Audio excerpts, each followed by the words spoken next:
नमस्कार, राम राम। कैसे हैं आप सब? आनंद में हैं, मजे में? चलो बहुत बढ़िया। अपना रिवीजन वाला जो सेशंस चल रहे हैं इसको मैं आगे बढ़ाता हूँ। देखो, इस वाले पर्टिकुलर चैप्टर में ध्यान रखना, इसमें सेक्शन तो बहुत सारे हैं इस पर्टिकुलर एक चैप्टर में, लेकिन उनकी प्रकृति बड़ी सरल है। और उस सरलता में इसमें छोटे छोटे कुछ इंपॉर्टेंट क्वेश्चंस बनते हैं, वो मैं आपके साथ हर सेक्शन का इंपॉर्टेंट क्वेश्चन और कीवर्ड डिस्कस कर लूँगा। इस वाले सेक्शन में पर्टिकुलरली एक बार जो सेक्शंस है ना, जो 200 क्या है, नाली आदि पर नियंत्रण है, इस प्रकार से 201 क्या है, नाली आदि पर नालियां बनाने की शक्ति से संबंधित बात कर रहे हैं। तो वह सेक्शन के नाम आप एक बार याद कर लेना, क्योंकि थोड़े से क्या है, ये इंटरचेंजेबल से हैं। जैसे 200 देखा वो नियंत्रण है, और 201 देखा तो शक्तियां से रिलेटेड बात कर रहा है, नालियों के बारे में। तो यह जो सेक्शन है, अधिकतर आप नीचे चलते जाओगे, याद करते जाओगे तो याद तो हो जाएंगे, लेकिन वो नंबर आपको सेक्शन का याद करने में समस्या आएगी। तो एक बार इसके ब्लॉक बना बना के याद कर लेना। स्टार्ट करते हैं अपना सेशन। 12वां अध्याय है, 200 से 297, लगभग 98 अपन इसमें सेक्शंस को छुएंगे। 98 और 2 एक करके, और आई थिंक 100 हो जाएंगे पूरे। नगर पालिका की शक्तियां और अपराध। शक्तियों में आप क्या देखेंगे? सामान्यतः साफ सफाई से संबंधित बातें इसमें आएंगी, उस पर विशेष ध्यान देना।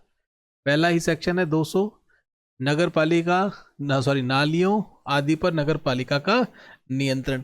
बड़ा सरल सा है कि जितनी भी शहर में नालियां हैं वो किसके अधीन होंगी? नगर पालिका के अधीन होंगी। दूसरी इसमें बात आप ध्यान रखना कि नालियां खुली नहीं होनी चाहिए, ढकी हुई होनी चाहिए, ढकने की व्यवस्था करेंगे। तीसरी इसमें एक इंपॉर्टेंट बात को आप ध्यान रखना कि कोई क्षेत्र किसी के स्वामित्व में है और उसने नालियां नहीं ढकी है, तो भी नगर पालिका उसको क्या दे सकता है? नोटिस दे सकता है। स्वामित्व में है, ढकी नहीं है, तो आप उसको नोटिस दे सकते हो। बस इतनी सी बात इसमें ध्यान कर लो। 201 शक्तियों से रिलेटेड है। क्या? नालियां आदि बनाने की शक्तियों से रिलेटेड है।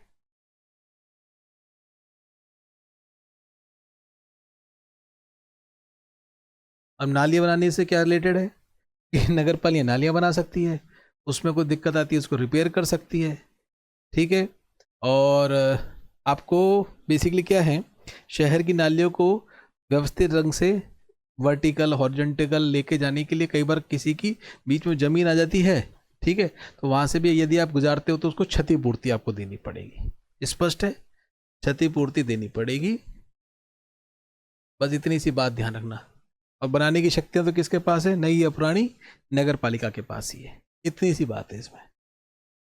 202 भवन से प्रभावी जल निकास। बड़ा सिंपल सी बात है कि आपका भवन तैयार हो, तैयार नहीं हो, और तैयार भी हो, लेकिन यदि आपने प्रभावी जल निकास की व्यवस्था नहीं करी है तो आप उसका अधिभोग नहीं कर सकते। कुल मिला के बात इसमें बता रखी है, नगर पालिका ने स्पष्ट कर रखा है कि आपका मकान में से प्रभावी जल निकास की जब तक व्यवस्था नहीं होगी तब तक आप क्या नहीं करेंगे, उसमें उसका उपयोग भवन या भूमि का विधि पूर्वक नहीं माना जाएगा। कहता यह है, बाकी मन में आए जो अपन करते हैं। कहने की बात यह है। इसमें एक इंपॉर्टेंट बात क्या है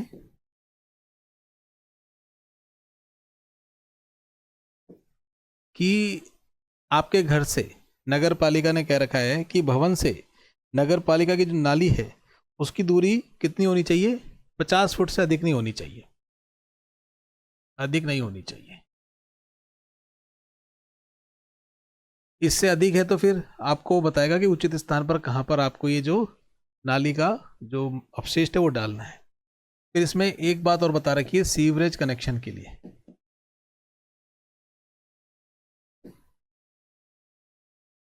अब इसमें भी मेरे मित्र 3 बातों का विशेष ध्यान रखना है, क्वेश्चन बन सकता है इसमें। सीवरेज कनेक्शन के लिए इसने बोल रखा है शौचालय, रसोई और बाथरूम। ये 3 ही लिखा हुआ है इसमें, ये बात ध्यान रखना। शौचालय, रसोई और बाथरूम, इनसे निकलने वाला अपशिष्ट कहाँ जाएगा? सीवरेज में कनेक्शन लेना अनिवार्य है। ये 202 में ये बात ध्यान रखना। 203 भवन या भूमियों के स्वामियों और अधिभोगियों का नगरपालिका के नालियों में उत्सारण करने का अधिकार। अधिकार की बात कर रहा है ये कि आपको अधिकार मिलेगा भैया कि अपना जो आपका उत्सारण है वो नगरपालिका की नाली में डाल सकते हो। 204 मल और वर्षा जल की नालियों का पृथक पृथक होना। ये ना 204 को याद कर लेना एक बार। मैं इसको जब देख रहा था, क्योंकि काफ़ी समय बाद दोबारा से सेक्शन मैंने देखे हैं ये, तो देखते हुए तो वही बात पुरानी याद आ जाती है। छोटा सा आपसे डिस्कस कर लेता हूँ। देखो, हर घर में ये व्यवस्था हो जाए ना, तो हमारी जो नालियाँ, जो हमारी नदियाँ दूषित हो रही हैं, उसको रोकने में बहुत हद तक अपन को अभी सफलता प्राप्त हो जाए। सोचो कि वर्षा जल से आने वाला सारा जल एक नाली से होते हुए कहीं पर आपका हार्वेस्ट कर लो, आप एक जगह पर इकट्ठा कर लो, कितनी ज़बरदस्त बात हो जाएगी। लेकिन हमारा वर्षा का जल हो या अपशिष्ट जल पदार्थों का जल हो, सब कहाँ जाता है? सीवरेज में जाता है। क्लियर? 204 क्या कहता है? बड़ी सिंपल सी बात है कि अपशिष्ट पदार्थों के लिए और वर्षा जल के लिए अलग अलग नालियां बनाई जाएंगी, और जिन्हें नगर पालिका की संबंधित नालियों में जोड़ा जाएगा। जैसे मैंने सीवरेज के लिए आपको तीनों का बताया था ना, इसी तरह वर्षा जल के लिए एक अलग सी लाइन हो तो आनंद आ जाए। 205 क्या कहता है? अन्य व्यक्तियों की भूमि पर से उसकी नाली में से नाली ले जाने का अधिकार नगर पालिका द्वारा कैसे और किन शर्तों पर ऑथराइज किया जाएगा। अब देखो क्या है कि नाली, अब समझाने की जरूरत तो है नहीं, कुल मिला के बात ये रहे कि यदि संभव नहीं होता है तो नगर पालिका क्या करती है? नाली को दूसरे की भूमि में से ले जाने की अनुमति दे देती है। क्लियर? और इसमें नगर पालिका कहती है कि भैया आपकी भूमि में से जा रही है तो हम आपको किराया भी दे सकते हैं। समझ गए? और उसका जो आप किसी के यहाँ पर से भूमि में से आप ये नाली लेके जाएंगे, जो काम चलाएंगे, तो कह रखा है कि सूर्योदय से सूर्यास्त के समय ही आप ये काम चला सकते हो। ये तीनों बात आप ध्यान रखना। 206 संकर्म किस प्रकार किया जाना है? संकर्म से तात्पर्य मेरे मित्र कार्य से है। बड़ा सरल है ये। कार्य किस प्रकार किया जाएगा भैया? कम से कम नुकसान हो, जल्दी से जल्दी काम पूरा करा दो। कोई नुकसान हो जाएगा तो आपको उसका प्रतिकर देना पड़ेगा। 207 जिस भूमि पर से नाली ले जाई जाए उस पर पश्चातवर्ती भवन निर्माण के संबंध में स्वामी का अधिकार। अब आपको लगा कि साहब आपने मेरी भूमि से नाली निकाल दी, अब मुझे क्या उस पर भवन निर्माण करना है? तो आप कर सकते हो। क्या? अब आपको भवन निर्माण कर सकते हो। दिमाग मत लगाना कि पहले क्यों बनाने दी, अब क्यों बनाने नहीं दे रहे, बस इसको याद कर लो। 208 शौचालय आदि की व्यवस्था। देखो, इसमें बात का थोड़े से टेक्निकलिटीज है, उसको ध्यान कर लेना। जैसे नगर पालिका को लगता है कि यहाँ पे यार तुम्हारे शौचालय जो बने हुए हैं इसमें फ्लश की व्यवस्था होनी चाहिए नीचे टैप की बजाय, तो फ्लश की व्यवस्था आपको करनी पड़ेगी। और इसमें एक इम्पॉर्टेंट पॉइंट ये बता रखा है कि यदि आपके संस्थान में 20 से अधिक श्रमिक काम करते हैं, 20 से अधिक श्रमिक काम करते हैं, तो आपको शौचालय की व्यवस्था अनिवार्य रूप से करनी ही पड़ेगी, उसकी साफ सफाई करनी पड़ेगी। और इसके लिए जो आपके मैनेजर है उसको नगर पालिका बताएगी। और इसमें एक इम्पॉर्टेंट बात क्या है कि इससे निकलने वाला जो भी विष्ठा या मल है वो सारा का सारा आपको अपनी निजी नाली के माध्यम से या नगर पालिका की नालियों में सीधे प्रवाहित नहीं करोगे आप। ये इसमें स्पष्ट बता रखा है। क्लियर है?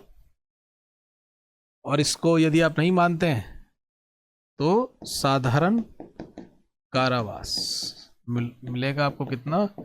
1 से 2 माह। और आपको जुर्माना भी देना पड़ सकता है। कितना? 2000 से 5000। अच्छा, एक वो पहले आपको जुर्माना नहीं बताया ना मैंने, शायद 202 में था, है ना? 202 में वो भी 2000 से 5000 जुर्माना है।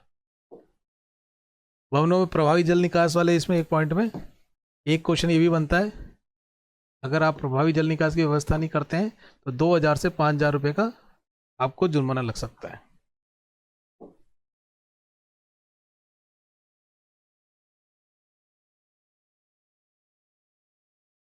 दो 209 कारखानों, विद्यालयों, सार्वजनिक स्थानों में शौचालय और मूत्रालय का निर्माण होना। सिंपल है, इसमें कोई समस्या वाली बात है नहीं। आप कभी देखते हैं स्कूल में महिलाओं का पुरुषों का अलग आपको क्या बनाना है? शौचालय बनाने हैं। और कुल आगे बात है कि उसके बढ़िया से स्वच्छ रखो, निर्माण बढ़िया से कराओ, उसकी देख रेख करो। यदि आप अवमानना करते हो तो इसमें जुर्माना ज़्यादा है। कितना है?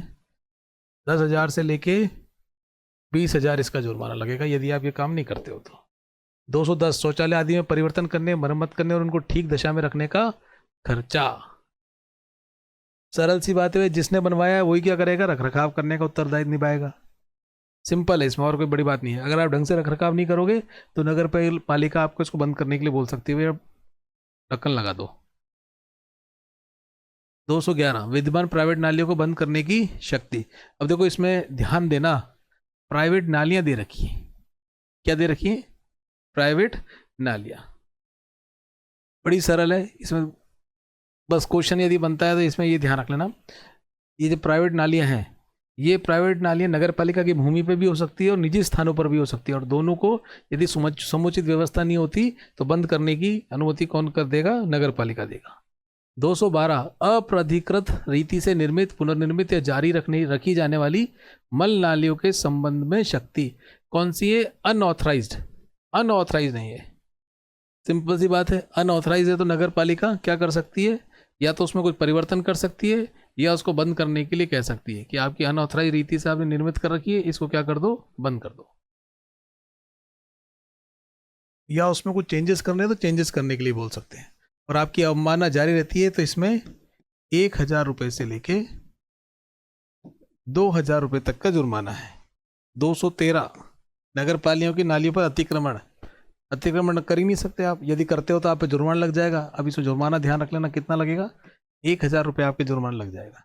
और अतिक्रमण कर रहा है तो नगर पालिका उसको तोड़ सकती है। सिंपल है, जुर्माना याद कर लेना। 214 नालियों आदि का निरीक्षण। अब इसमें सिंपल सी बात है, नगर पालिका का अधिकारी है, वो इसका निरीक्षण कब करेगा? सूर्योदय व सूर्यास्त के बीच में करेगा। क्लियर? अब जैसे किसी घर में आप जाएंगे तो उसके घर में जाके खुदाई के माध्यम से भी नाली चेक कर सकते हो कि नाली नीचे है या नहीं है। ठीक है? और इसमें एक बात और ध्यान कर लेना, जैसे ये इसमें कई बार क्या होता है मेरे मित्र, जो बड़े कंजेस्टेड जहाँ घर होते हैं ना, और वहाँ पर जो नालियों का जो मैप होता है उस पर मकान बन जाते हैं, तो भैया तोड़ के देख सकते हैं कि हमें बताओ यहाँ से नाली निकल रही नहीं निकल रही। ये लॉजिकल रीजनिंग वाली बात ध्यान रखना। खुदाई कर सकते हो। क्लियर? और आपने खुदाई करी और देखा कि ये नालियाँ प्रॉपर बनी हुई हैं, नियम कायदे के अनुसार बनी हुई है, तो फिर नगर पालिका अपने खर्चे पर इसका क्या करेगा? दोबारा से पुनर्निर्माण कर देगा। दूसरी बात इंपॉर्टेंट ध्यान रखना, यदि वह इम्प्रॉपर बनी हुई है नालियाँ तो आपको पता ही है 10% अतिरिक्त जो कॉस्ट लगी है उसमें एडिशनल पैसा जोड़ के आपसे ले लेगा। मतलब 1,000 रुपये लगे तो अब आपसे 1,100 रुपये वसूल कर लिए जाएंगे। ये दो इंपॉर्टेंट पॉइंट है, ध्यान रखना। अच्छा क्वेश्चन बनता है इसमें। 215 कतिपय संकर्मों का स्वामी से कराने की बजाय स्वयं निष्पादित करने की नगर पालिका की क्षमता इस शक्ति। इसमें एक बात ध्यान रखना, देखो कई बार क्या होता है, कोई निजी भूमि या भवन होता है, वहाँ पर भी आपको काम कराना होता है, वो ढंग से नहीं कर सकते, आपकी नाली बन रही है तो कई बार नगर पालिका करा देती है। तो कई बार ऐसे कई बिल्डिंग या अपार्टमेंट बनते हैं, उसके आसपास से इस प्रकार की नाली बनती है, तो जो कॉस्ट लगती है उस कॉस्ट का 10% ऐड करके ये खर्चा उससे ले लेते हैं। कौन ले लेती है? नगर पालिका ले लेती है। बस इतनी सी बात आप ध्यान रखना।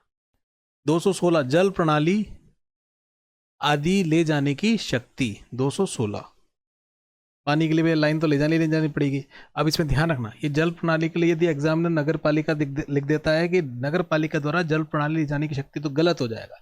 इनके लिए जो जल का विभाग है, जैसे पीएचडी इत्यादि है, वो विभाग ही ये काम करेगा। इस पर विशेष ध्यान रखना। क्लियर है? नगर पालिका तो अपनी जगह वहाँ प्रोवाइड कराता ही कराता है। 217 व्यावसायिक बहिस्त्राव के संबंध में विशिष्ट उपबंध।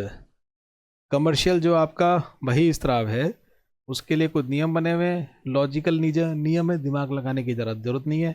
आपको पता ही है कि जो भी आपकी कमर्शियल यूनिट है, एफ्लुएंट प्लांट या मतलब कह सकते हैं शुद्धि यंत्र लगाना पड़ेगा आपको, और बिना अनुमति के आप बहिस्त्राव नहीं कर सकते, मतलब उसका निस्तारण नहीं कर सकते। ये जिस्ट है इसका। अगला 218 व्यावसायिक बहिस्त्राव के जल निकास से संबंधित विशेष उपबंध। 218। अब 217 और 18 देखो कितने नजदीकी सेक्शन है ये। अब इसमें ना इन्होंने बना तो दिया और उसमें लिखा है कि 217 के अनुसार ही, 217 के समान ही सारे प्रोविजन कैसे रहेंगे? 217 के अकॉर्डिंग ही रहेंगे। 219 जल प्रणाली या नगर पालिका के नालियों पर बिना अनुज्ञा के भवन, रेलवे और प्राइवेट मार्गों का परिनिर्माण या सन्निर्माण नहीं किया जाना। इसी से क्लियर हो रहा है। कहने की बात यह है कि रेलवे लाइन है, ठीक है, कोई भवन है, कोई रोड है ना, उनके ऊपर बिना पूर्व अनुमति के आप निर्माण नहीं कर सकते। जल प्रणाली के लिए रेलवे लाइन जा रही है तो उसके ऊपर से ये नहीं जल की लाइन डाल दी। कोई निजी भवन है उसमें ऐसा नहीं है, उसके भवन में से लाइन डाल दी, पूर्व अनुमति आपको लेनी पड़ेगी, इतनी सी बात है। 220 कतिपय मामलों में रेल प्रशासन को सूचित करना। वही वाली बात है कि यदि इस प्रकार का आप कोई लाइन डालनी है जल निकास के लिए, तो आप क्या करेंगे, रेल प्रशासन को सूचित करेंगे। इंपॉर्टेंट बात है कि सूचित कौन करेंगे, सीएमओ साहब करेंगे, चीफ म्युनिसिपल ऑफिसर, मतलब कि आप करेंगे। 221 परिसर के स्वामी को अन्य व्यक्तियों की भूमि से होकर पाइप लगाने और नाली रखने की शक्ति। अब देखो 221 में साफ साफ जो सेम प्रोविजन कौन से लगेंगे, 205 के लगेंगे। 205 के जो प्रोविजन है वो सारे इसमें लगेंगे। और 205 क्या था, वही अन्य व्यक्ति की भूमि और नाली में से लेके जाना। तब कहा था कि हाँ भाई साइड में से ले जा सकते हैं, इसमें से ले जा सकते हैं, तो आपको अपना खर्चे के अनुसार वैन करते हुए नालियां बनानी पड़ेगी।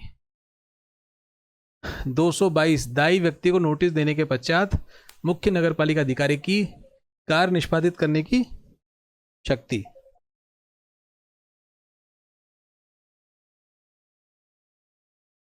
दो 222 बड़ा सरल है। जो हम इसमें कह रहा है कि सीएमओ नोटिस देकर जो 221 में सेक्शन में कार्य है वो कार्य कर सकता है, मतलब 222 से ताकत भी मिल रही है उसको। 223 क्या बोल रहा है, कार्य का अनुज्ञप्ताधारी मतलब लाइसेंस प्लम्बर से काम कराना बड़ा सरल है। ये कहता है कि भैया छोटे मोटे काम है वो तो आप करवा लो, लेकिन आपको बाकी के सभी कार्य लाइसेंसधारी प्लम्बर से ही करवाने चाहिए। नेक्स्ट, कतिपय कार्यों का प्रतिषेध। कतिपय कार्यों का प्रतिषेध, कतिपय मतलब प्रोहिबिशन ऑफ सर्टेन एक्ट्स। क्या कहता है ये, बड़ी सिंपल सी बात है। प्रोहिबिशन आप किस में करेंगे, नगर पालिका का कोई भी काम है उसमें आप रुकावट पैदा नहीं करेंगे। जैसे कि भैया कोई सीवर लाइन डल रही है, कोई जल की लाइन डल रही है, आपके स्ट्रीट्स पे लाइट लग रही हैं, ठीक है, ऐसे कामों में आप रुकावट पैदा नहीं करेंगे। ये कहते भी हैं कि भैया आपकी नालियां हैं, सीवरेज हैं, इसमें प्लास्टिक की थैलियां नहीं डालनी है आपको। पशुपालन का काम कर रहे हो तो उसका मल इत्यादि फार्म को बाहर नहीं फेंकना है, जल को दूषित नहीं करना है। ये बड़ी सरल सी बातें हैं। 225 मलवाही संकर्मों के प्रवर्तन और रखरखाव को सौंपा जाना और मल वहन प्रभारों का बिल बनाना और उनका संग्रहण। सिंपल सी बात है भैया, जो सीवरेज हैं उनको ढंग से मरम्मत करके रखो। उसका जो कार्य है वो किसी निजी एजेंसी को भी आप क्या कर सकते हो, सौंप सकते हो। क्लियर है। और ये जो सीवरेज इत्यादि के जो बिल बनते हैं उसका बनाने का और वसूलने का कार्य भी अन्य एजेंसी को भी दे सकते हो और आप भी कर सकते हो। इसी में सब कुछ लिखा हुआ है, बस सेक्शन याद रखना आपको। 226 ठोस अपशिष्ट प्रबंध और उनके हस्तन। ये मेरे मित्र ये ठोस हस्तन, बताओ क्या शब्द दे रखा है, संबंध में नगर पालिका का कर्तव्य। हस्तन, और हस्तन हो गया मतलब हैंडलिंग हो गया या फिर रेस्पेक्ट ऑफ सॉलिड। 226 ठोस अपशिष्ट प्रबंधन और उनके हस्तन, हस्तन हो गया हैंडलिंग, उसमें नगर पालिका कर्तव्य। देखो इसमें क्वेश्चन आएगा तो ध्यान रखना, सेंट्रल गवर्नमेंट का एक्ट है 1986 का, कौन सा, पर्यावरण से रिलेटेड पर्यावरण संरक्षण एक्ट संशोधन अधिनियम 1986। उन्होंने कुछ गाइडलाइंस बता रखी है उस गाइडलाइन के अनुसार ही हमें क्या करना है, ठोस अपशिष्ट का प्रबंधन करना है। जैसे कि बता रखा है कि भैया कि गीला कचरा एक तरफ, सूखा कचरा एक तरफ, प्लास्टिक है, ब्लेड है वो एक तरफ। सिंपल सी बातें हैं, है ना। और प्रत्येक घर से नगर पालिका क्या करेगी, कचरा संग्रहण करवाएगी। होटल हैं, कमर्शियल एरियाज हैं, उनके कचरे का कैसे मैनेजमेंट करना है। बायोडिग्रेडेबल वेस्ट हैं जैसे कि मांस, मछली, वधशाला, सब्जी मंडी, इनका जो कचरे हैं उनका क्या करेंगे, समुचित मैनेजमेंट करेंगे। 227 ठोस अपशिष्ट प्रबंध और हस्तन और बिल बनाने और प्रभारों के संग्रहण को सौंपा जाना। 227 इसमें वही वाली बात है कि ये कार्य जो हैं सारे ये आप निजी एजेंसी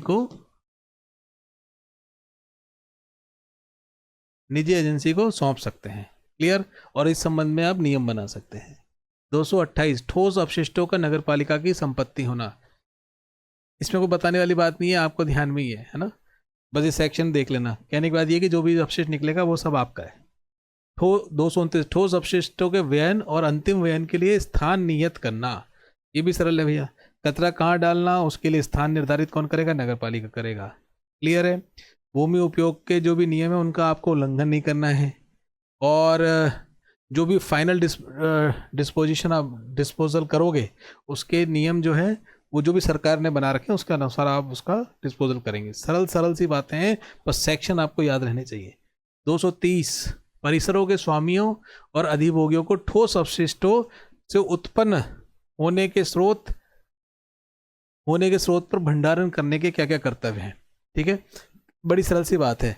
अब ये बड़ी कठिन सी लैंग्वेज लगती है, लेकिन नगर पालिका ने कुछ कर्तव्य निर्धारित कर रखे हैं इन स्वामियों और अधिभोगियों के। आपको बताइए, जैसे नियमित साफ सफाई होना, अलग अलग कचरा पात्र रखना, बायोडिग्रेडेबल वेस्ट को अलग रखना, और रिसाइकिल योग्य कचरा है उसको अलग रखना, बैटरी वगैरह, और कोई हानिकारक जो कचरा है उसको अलग रखना, और कचरे पात्रों को भी साफ करना, ये भी इसके अंतर्गत आता है।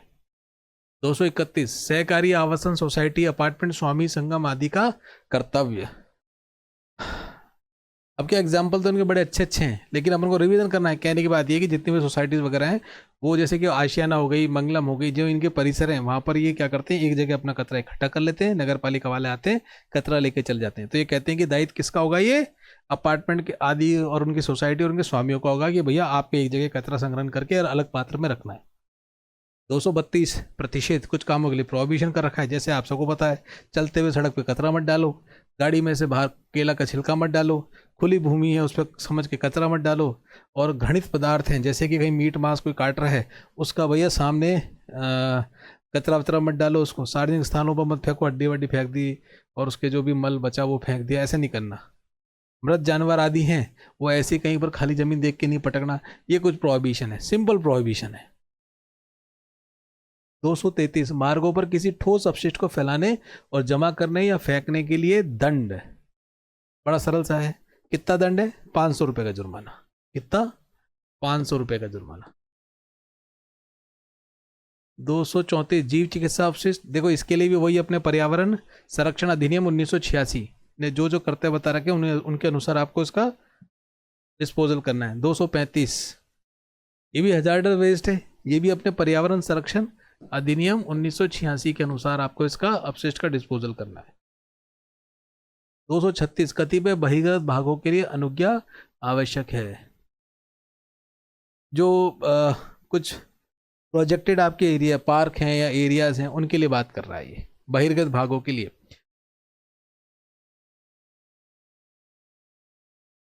कहने की बात ये है, जैसे आपने मकान का छज्जा निकाल लिया सड़क पे या कोई सार्वजनिक एरिया की तरफ निकाल लिया, वो आप नहीं निकाल सकते, क्लियर है। लेकिन इसमें यदि जनता के विशेष हित को आप देखते हैं तो आप अनुमति लेके आप निकाल सकते हैं। यदि इसका उल्लंघन करेंगे तो कितने रुपए का जुर्माना लग जाएगा? 5,000 रुपये से 10,000 रुपये का जुर्माना लगा देगा। और ऐसे निर्माण को हटाने के लिए नगर पालिका आपसे कह सकती है, सिंपल है। अच्छा, इस जुर्माने में एक बात का और ध्यान रखना, आप नहीं मानते हैं फिर भी आप जारी रखते हैं, आपको बोला था हटा लो, नहीं हटाया आपने नोटिस के बाद भी, तो आप पर डेली का जुर्माना लगना स्टार्ट हो जाएगा। ये 50 रुपये से लेके 100 रुपये तक डेली का होता है। ये भी फिर आपके जुड़ता चला जाएगा। इतनी सी बात इसमें एक ध्यान रखना, क्लियर है। अच्छा, कई बार क्या होता है, इसमें एक पॉइंट और ध्यान कर लेना, पूर्व अनुमोदन लेके आपने निर्माण कर रखा था लेकिन अब उसको हटाना है तो फिर इसमें आपको क्षतिपूर्ति दी जाएगी। 237 वर्षा जल के लिए द्रोणी और पाइप। द्रोणी मतलब नाली से मतलब है, क्लियर। कहने का मतलब ये है कि जो भी भूमि का स्वामी है वो अपने वर्षा जल के लिए पाइपलाइन की समुचित व्यवस्था करेगा। और जो वर्षा जल है उसकी पाइपलाइन ऐसा नहीं है कि सीधे रोड पे बहा देगा, ऐसा नहीं, वो पाइपलाइन जो पानी आ रहा है पर्टिकुलर नाली में जाएगा। और एक क्वेश्चन बनता है, यदि आप अवमानना करते हो तो कितना आप पे जुर्माना लग जाएगा? 1,000 रुपये से 2,000 रुपये। 238 वर्षा जल संग्रहण संरचना को बंदी। अच्छा क्वेश्चन है, यदि आपका मकान 300 वर्ग मीटर से बड़ा भूखंड है और उस पर आपने नियम के अधीन निर्माण कर रखा है तो आपको जो नक्शा जब ही आपका अप्रूव्ड होगा जब उस पर आपने वाटर हार्वेस्टिंग के प्रोविजन कर रखे होंगे। सरल बात है, क्लियर है। ऐसा आपको प्रमाण पत्र लेना पड़ेगा। यदि आप उल्लंघन करते हैं तो इसमें जुर्माना खूब सारा है, 25,000 रुपये से लेके 1,00,000 रुपये, क्लियर है। जुर्माना प्लस 7 डे का कारावास। ये याद कर लेना, ये याद कर लेना है, इंपॉर्टेंट है ये। 238 ए पार्किंग स्थान के लिए प्रोविजन। पार्किंग आपको बनानी है, पार्किंग नहीं है तो भी आपका नक्शा अप्रूव नहीं होगा।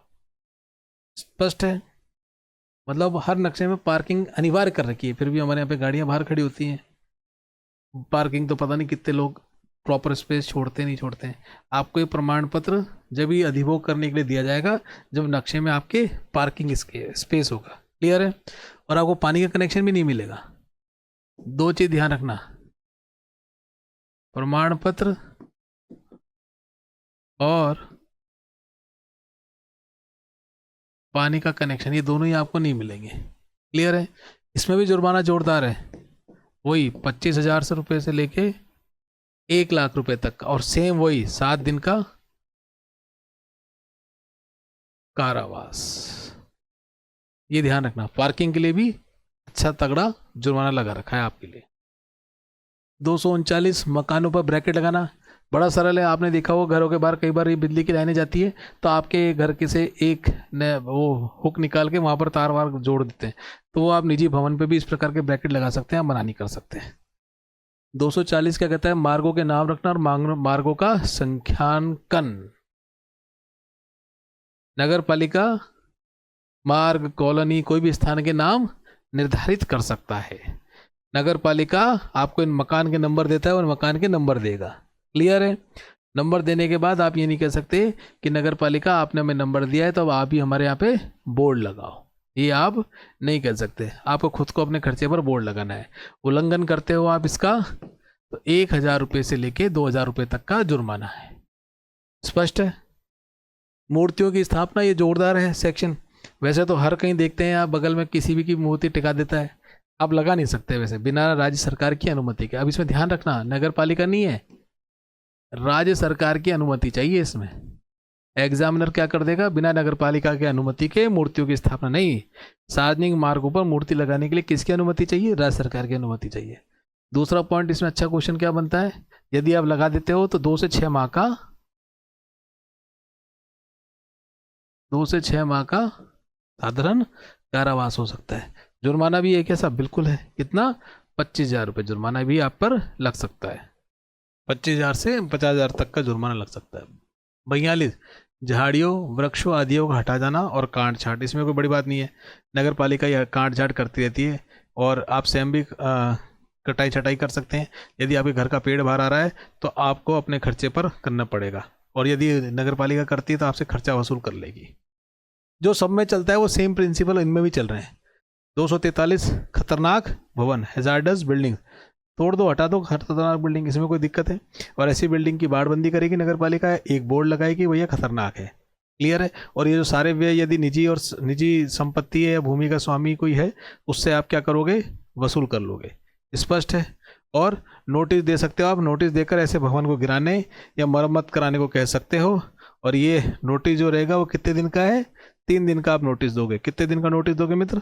3 दिन का नोटिस दोगे, ये भी इंपॉर्टेंट है।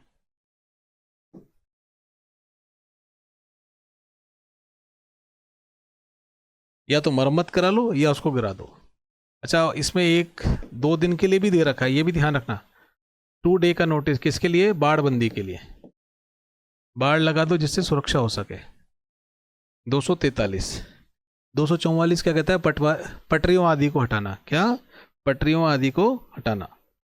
मित्र एक बार देखो, 244 पटरियों आदि को हटाना है ना। अब इन्होंने पता नहीं भाई मित्र क्या कर रखा है इसमें। एक तो आपको बता रखा है 2,000 से 5,000 रुपये का जुर्माना, समझना एक बार है ना। और एक बता रखा है 1,000 से 2,000 रुपये का जुर्माना। कंडीशन सेम ही है। पटरियों से तात्पर्य कि कोई भी सार्वजनिक आपने कोई पटरी है, कोई नाली है, क्लियर है, उनको हटा दिया। वहाँ पर आपने कोई ब्रैकेट लगे हुए तो उनको आपने हटा दिया। इससे पहले जो नगर पालिका संपत्ति के बारे में हमने पढ़ा है ना, उन सबको यदि आप नुकसान पहुँचाते हो तो आप 2,000 रुपये से 5,000 रुपये का क्या लग जाएगा? जुर्माना लग जाएगा। इसी सेक्शन में पार्ट 2 में बता रखा है कि आपने नुकसान तो पहुँचा दिया, फिर हमने समाधान पूर्वक आपसे कह दिया कि एक काम करो, आप दोबारा से इसको बना दो, ठीक है, जैसी पूर्व स्थिति था वैसा कर दो। आप उसमें करने में विफल रहते हैं तो आपको 1,000 से 2,000 रुपये का जुर्माना लगेगा। और नगर पालिका जो उसको पूर्ण स्थिति में लेके आएगी तो उससे 10% एक्स्ट्रा कॉस्ट का भी वसूल करेगी। अब देखो ये बड़ी अजीब सी बात है, लेकिन इसको आपको रटने के अलावा कोई समाधान आपके पास है नहीं। एक ही बात को घुमा के 2 तरीके से बोल रखा है इन्होंने। नेक्स्ट 245, ये मित्र इंपॉर्टेंट है, इसको देख लेते हैं। सार्वजनिक भूमि पर अतिक्रमण या बाधा ये खूब होती है, इसके लिए आपको कई बार ड्राइव चलानी पड़ती है अतिक्रमण हटाने के लिए। देखो जो सार्वजनिक भूमि है, ठीक है, उसमें नाली पर यदि आपने सीढ़ी बना दी तो कोई दिक्कत नहीं है। उसको छोड़कर आप कोई भी निर्माण करेंगे तो आपको 3 माह से लेकर 3 वर्ष तक की कैद हो सकती है और 30,000 रुपये से 50,000 रुपये तक का जुर्माना हो सकता है। विशेष कारण से सजा, आपको ऐसा कोई विशेष कारण उनको नज़र आता है तो 3 माह से कम की भी आपको सजा हो सकती है। देखो इंपॉर्टेंट पॉइंट है सारे। यदि आपने कोई अस्थायी श्रेणी का निर्माण किया है तो आपको 1 माह की सजा और 5,000 रुपये तक का जुर्माना हो सकता है। अप्राधिकृत मतलब कि आपने वहाँ से कोई मिट्टी उठा ली, रेत उठा ली या अन्य सामग्री वहाँ से हटा दी सार्वजनिक जगह से, तो आपको 2 माह से 6 माह तक की कैद और 30,000 से 50,000 रुपये तक का जुर्माना लग सकता है। और साथ में जब इसमें कुर्की होती है तो ध्यान रखना, सामग्री औजार वगैरह सब उठा के ले जा सकती है नगर पालिका और वो फिर उसकी संपत्ति हो जाएगी। कुर्क सामग्री यदि पेरिशेबल है, मतलब कि जल्दी खराब होने वाली है, जैसे सीमेंट है, अब 1-2 साल रखे रहोगे तो सीमेंट के कट्टे खराब हो जाएंगे, तो क्या करेंगे, इसको नगर पालिका विक्रय कर सकती है। ये भी इंपॉर्टेंट पॉइंट आप ध्यान रखना। व्यथित व्यक्ति है जिसका सामान उठा के ले गए, वो न्यायालय जा सकता है 1 माह के भीतर और ये अपील कहाँ करेगा, जिला न्यायाधीश के समक्ष करेगा। अब देखो हम कई बार देखते हैं त्यौहार होते हैं, कोई प्रोसेशन निकल रहा होता है तो हम सार्वजनिक भूमि को यूज़ में ले लेते हैं, तो उसमें भी बता रखा है कि इस प्रकार की सार्वजनिक भूमि आप यूज़ में ले सकते हैं, लेकिन वो ड्यूरेशन बता रखी है 7 दिन से अधिक आप यूज़ में नहीं लेते हैं तो आपको अनुमति मिल जाएगी सार्वजनिक भूमि को यूज़ में लेने के लिए। नगर पालिका यदि नगर पालिका का कोई कर्मचारी अतिक्रमण करवाता है तो उस पर भैया 3 माह से लेकर 3 साल की कैद और 30,000 रुपये का जुर्माना आप पर लग जाएगा। ये इसमें बड़ा इंपॉर्टेंट सेक्शन था, इसको एक बार अच्छे से देख लेना। 245 सार्वजनिक भूमि पर आपने अतिक्रमण कर दिया तो ये बड़ा सरल है। खतरनाक खुदाई, आपकी कोई ऐसी खुदाई करी जिसे बगल अगल वालों को कोई संपत्ति को नुकसान हो रहा है तो नगर पालिका उसको रुकवा देगी और बाड़बंदी करा देगी और जो भी खर्चा होगा संबंधित व्यक्ति से लिया जाएगा। 247 परिसरों की अनुज्ञप्ति के बिना पशु रखने मुर्गी पालन के लिए उपयोग। ऑब्वियस सी बात है, अगर पशु रखने मुर्गी पालन करने हैं तो नगर पालिका से लाइसेंस लेना पड़ेगा। आप देखते हैं गायों को उठा ले जाते हैं, कई बार इसी कारण से उठा के ले जाते हैं। 248 कतिपय पशुओं पक्षियों का अभिग्रहण है। अभिग्रहण हो गया कि आपने सीज कर दिया, करते ना, सीज कर लिया, उठा के ले गए, ठीक है ना। कतिपय पक्षी जैसे कुछ कुत्तों की प्रजाति है ना जिसको आपको मना कर रखा है। अब तो समझाना तो क्या, कुल मिला के बात यह है कि ऐसा व्यक्ति कोई इस प्रकार का पशु पक्षी रखता है, ठीक है, तो ऐसे पशु पक्षी को नगर पालिका क्या कर सकता है, सीज कर सकता है, ठीक है। सीज करने के बाद उसको संभालने की जिम्मेदारी नगर पालिका पर आ जाती है, तो जो भी खर्चा होगा वो भी ये वसूल कर सकता है। क्लियर। और इसके लिए इंपॉर्टेंट पॉइंट ये है, ऐसे पशु पक्षियों को आप 7 दिन के अंदर छुड़ाने के लिए नगर पालिका के पास जा सकते हो कि साहब मेरा पशु पक्षी, आवेदन कर सकते हो इसलिए। क्लियर। 7 दिन के अंतर्गत यदि आप आवेदन कर सकते हो पशु पक्षियों को छुड़ाने के लिए, और यदि आप आवेदन नहीं करते हैं तो फिर ये नगर पालिका इसको नीलाम कर देगी और क्या करेगी, जो भी प्राप्त राशि होगी, जितना भैया खर्चा जितना लगा नगर पालिका वो रख लेगी, बाकी पैसा इसके स्वामी को लौटा देगी। क्लियर है। और इम्पॉर्टेंट बात, यदि 90 दिन तक भी आपके पास जो एक्स्ट्रा राशि है उसके लिए वो मालिक नहीं आया, मतलब वो व्यक्ति नहीं आया, संबंधित व्यक्ति, तो ये भी पैसा कहाँ चला जाएगा, नगर पालिका निधि में चल जाएगा। सिंपल बात है। 7 दिन और 90 दिन ध्यान देने वाली बात है। 249 संक्रमित कुत्ता पशु पर कार्रवाई कर नहीं सकती। रेबीज हो गई, किसी को कोई बीमार हो गया जिससे संक्रमण फैल सकता हो, तो उसके लिए क्या कर सकते हैं नगर पालिका भैया। क्लियर। उसको भी सीज कर सकता है। क्लियर। उसको भी नगर पालिका सीज कर सकता है। और सीएमओ क्या करेगा, कुछ इस प्रकार के पशुओं को अलग से रखने के लिए निर्देश दे सकता है। स्पष्ट है। और मेरे मित्र उसको नष्ट करने के लिए भी कह सकता है। 250 परिसरों के भीतर पशुओं में से न्यूसेंस रोकने की शक्ति। बगल में कुत्ता पाल लिया, भौंके जा रहा है। इसके देखो अपन ने 3-4 इसके एग्जाम्पल्स भी सेट किए थे, मतलब बताए थे आपको ना, उसी समय हुए भी थे। यदि सीएमओ को लगता है कि ये ऐसा कोई पशु पक्षी है जो परिसर में न्यूसेंस फैला रहा है, तो सीएमओ क्या करेगा, उसके मालिक को नोटिस दे देगा। सीएमओ क्या करेगा मेरे मित्र, मालिक को नोटिस दे देगा। ठीक है। और लाइसेंसधारी वो व्यक्ति है, स्वामी, उसने पशुओं के लिए लाइसेंस भी जैसे ले रखा है, तो भी उस पर कार्रवाई हो सकती है। भैया न्यूसेंस रहने में यदि आप असफल रहते हो तो आप पे लाइसेंस फिर रद्द भी कर दिया जाएगा। उस पशु पक्षी को फिर वही सीज भी कर दिया जाएगा और सेम वही नीलाम भी कर दिया जाएगा। 51 डेयरियों की अनुज्ञप्ति देना। ये भी वही है जैसे डेयरी को लाइसेंस मिलता है, सरल है, इसमें भी कोई विशेष बात नहीं है। ठीक है। बिना लाइसेंस के आप डेयरी चला ही नहीं सकते। और यदि इस प्रकार पकड़ लेते हैं, या मतलब यूँ कह लीजिए कि डेयरी यदि आप प्रॉपर गाइडलाइन से नहीं चलाते हैं तो आपको 1 महीने का नोटिस मिल जाएगा। कहने का तात्पर्य ये है कि आप डेयरी चलाते हैं और आपके पास लाइसेंस भी है, लेकिन आप नगर पालिका के नियमों के अनुसार ही नहीं चलाते हो तो 1 महीने का नोटिस देके आपसे लाइसेंस वापस ले सकते हैं। ये आपको ध्यान है। और आप बिल्कुल ही शर्तों का उल्लंघन करते हैं तो बिना नोटिस के भी लाइसेंस वापस लिया जा सकता है।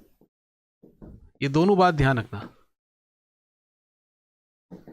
बिना नोटिस के भी। आपको स्मरण तो आ गया होगा जो आप पढ़ रहे हो, ठीक है ना। और इसमें जुर्माना भी लगता है इस धारा में। कितना है? 5,000 रुपये से लेके 10,000 रुपये तक। और अगर आप नहीं मानते हो, अवमानना जारी रखते हो तो 50 रुपये प्रतिदिन का अतिरिक्त जुर्माना लग जाएगा। रिवीजन के लिए तो यही की वो पॉइंट है, आपको पूरा पढ़ने की अब जरूरत नहीं है। आप तो बस जो इंपॉर्टेंट पॉइंट है उनको अपने साथ बस टैली और डिस्कस किए जाओ मेरे साथ में। 252 कतिपय प्रकार के यातायात के लिए सार्वजनिक मार्गों के उपयोग को प्रतिषेध करने की शक्ति। कतिपय प्रकार, ये बड़ा सरल सा है। कहने का तात्पर्य है कि आप देखते हो ना, कई बार नगर पालिका क्या करती है, कोई रास्ता बंद कर देती है कि साहब इधर से नहीं निकलोगे, वाहनों को रोक देती है, या ट्रकों को आने के लिए, बसों को आने के लिए रोक लगा देती है। वो आप कर सकते हैं, नगर पालिका को ये अनुमति होती है। कोई विशेष प्रकार की कोई डिगिंग हो रही है या कोई मशीन आई हुई है तो उसके लिए बोर्ड लगा के आप उस क्षेत्र के यातायात को भी रोक सकते हो। स्पष्ट है। कोई जल निकास हो रहा है, उसकी सुविधाएं के लिए, जल आपूर्ति के लिए आप कोई मरम्मत कर रहे हो तो भी आप यातायात को मेरे मित्र बंद कर सकते हो।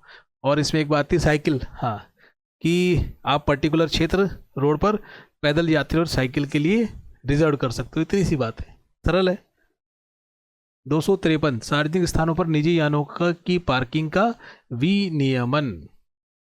ये आप बड़ी सरल है, इसमें कोई दिक्कत नहीं है। सार्वजनिक स्थानों और मतलब पार्किंग के नियम बना सकती है। इतने घंटे खड़े करोगे, फुटपाथ को छोड़कर दोनों ओर सड़क के पार्किंग बना सकती है, फीस ले सकती है। और पार्किंग की अनुमति जब भी मिलेगी जब वहाँ पर पार्किंग के लिए जगह होगी। 54 सार्वजनिक मैदानों पर यानों या जानवरों को ठहराना। देखते ही हम सब, कई बार प्रोफेशन होती है तो सार्वजनिक जो मैदान होते हैं या कोई ऐसे सम्मेलन होते हैं तो वहाँ पर हम खड़े करते ही करते हैं। सरल सी बात है, क्लियर। वो जानवरों को भी हर्डिंग को वहाँ पर रख देते हैं अपन। कुल मिला के बात ये है कि आप इसका उल्लंघन करेंगे 1,000 से 2,000 रुपये का आपको जुर्माना लगाया जा सकता है। और उल्लंघन जारी रहता है तो 50 से 100 रुपये का जुर्माना भी लगाया जा सकता है। कहने की मेरी बात मतलब ये कि आपका कोई शादी ब्याह था, कोई पार्क था सरकारी, वहाँ पर आकर आपने गाड़ियाँ खड़ी कर दी तो आप क्या कर सकते हो, आप पे जुर्माना लग सकता है कि साहब सार्वजनिक भूमि है, यहाँ आप नहीं ठहरा सकते। 55 अग्नि की रोकथाम के लिए व्यवस्था करना। 255 ये भी सरल है। जो भी परिसर आपका होगा वहाँ के जो ऑनर हैं, यूज़ करने वाले हैं, उसको अग्नि की रोकथाम संबंधी व्यवस्था करनी होगी। और आपको ध्यान है, नगर पालिका से एनओसी प्राप्त करनी होती है। हमें एनओसी प्राप्त करने का निर्देश दिया जा सकता है। वैसे तो जितनी भी कमर्शियल यूनिट्स हैं उनको तो एनओसी लेनी ही लेनी पड़ती है भैया, है ना। 56वीं से संबंधित है अग्निशमन दल की स्थापना और उसका रखरखाव। ये सारी व्यवस्थाएं नगर पालिका द्वारा की जाएगी, क्लियर है। और उनकी गाड़ियां होती है नगर पालिका की, अग्निशमन दल की। अब देखो ये जो सेक्शन है ना, इसको बांट के आप याद कर सकते हो, जो मैं ब्लॉक की आपसे बात कर रहा था। जैसे शुरू में आ गई नाली, क्लियर है। फिर आ गया आपका जल निकास से संबंधित, फिर आ गया आपका सार्वजनिक मार्ग से संबंधित, ठीक है। फिर आपके आ गया पशुओं इत्यादि से संबंधित। फिर आपका आ गया जैसे अग्निशमन दल आ गया। ये 3-4 सेक्शन इसी के हैं अग्निशमन दल के। इससे अगला वाला भी आग बुझाने और अग्निशमन दल से ही है। इसको आप इस प्रकार से बांट के करोगे ना मेरे मित्र, तो ये सेक्शन आपके याद हो जाएंगे। नाली संबंधित, जल निकास संबंधित, सार्वजनिक क्षेत्र स्थान, पटरियाँ उनसे संबंधित, अग्निशमन इत्यादि से संबंधित, क्लियर है। 257 आग बुझाने के लिए अग्निशमन दल और अन्य व्यक्तियों की शक्ति। अब ये भी देखो सारा कॉमन सेंस वाली बातें। 257 क्या कहता है मेरे मित्र कि जैसे कि फायर ब्रिगेड है, वो आग बुझाने जाती है, ठीक है। तो इनको ताकत है, बिल्कुल आप सही सोच रहे कि कोई व्यक्ति बाधा डालता है तो उसको हटा सकती है, कोई मार्ग बंद कर रखा है तो गाड़ियों को टोचन करके हटा सकती है, कोई भवन बगल में उसको तोड़ के उसमें आग बुझाने के लिए अपना पाइप लेके जा सकती है, क्लियर है। कोई पानी की पाइपलाइन है तो उसमें प्रेशर के लिए आगे की पाइपलाइन का पानी बंद कर सकती है। और कोई भी इसको सुविधाएं या सहायता की आवश्यकता पड़ती है तो फायर ब्रिगेड वाले तुरंत उससे सहायता प्राप्त करने के ऑथराइज्ड पर्सन होते हैं। और कोई भी जान माल की रक्षा के लिए आवश्यक उस समय के उपाय हैं, इनको छूट होती है करने के लिए। स्पष्ट है मेरी बात? अच्छा, ये सारे जो भी नियम कायदे हैं, ठीक है, ये नगर पालिका का अधिकारी या सीएमओ या ऊंची रैंक के अधिकारी या मजिस्ट्रेट जो है वो ये निर्देश दे सकते हैं। तो ये करेंगे, अपने मन से जाके नहीं करेंगे। अधिकारी रहता है वहाँ पे कि साहब करो, जैसे एसडीएम पहुँच जाता है, कई बार बड़ी आग लगती है तो आपकी बीडीओ साहब पहुँच जाते हैं, तहसीलदार पहुँच जाता है, सीएमओ साहब पहुँच जाते हैं, तब आप तुरंत इस प्रकार की आज्ञाएं दे सकते हैं। 258 सरल है। प्लास्टिक थैलियों के विनिर्माण आदि को प्रतिबंधित या वर्जित करने की शक्ति। अभी भी देखो हमारे पर्टिकुलर माइक्रोन की थैलियाँ वर्जित हैं बाजार में, लेकिन खूब थैलियाँ बिक रही हैं।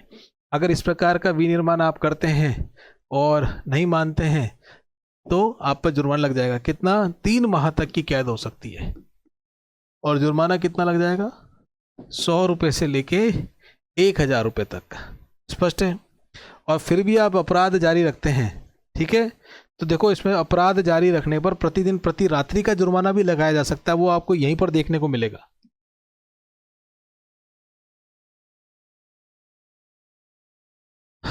प्रति रात्रि का जुर्माना भी देखने को आपको इसमें मिलता है। आगे बढ़े। मतलब इसमें क्या स्पेशल रात्रि का भी मेंशन कर रखा है। दिन तो है ही, दिन या रात्रि दोनों आ जाते हैं। रात में तो ठेले ठहाले लगते हैं ना मेरे मित्र। 259 कनेक्शन नहीं लेना या मल आदि बहाना। आपने बिना कनेक्शन नहीं लिया, मल आदि बहा दिया, तो इसमें जुर्माना ध्यान रखना मिनिमम 5000 रुपये का जुर्माना लगाया जा सकता है। 260 गंदे भवन। गंदे भवन से क्या तात्पर्य? ऐसे भवन जो रहने के लिए अब उपयुक्त नहीं है, उनको रहने के लिए निषेध किया जा सकता है।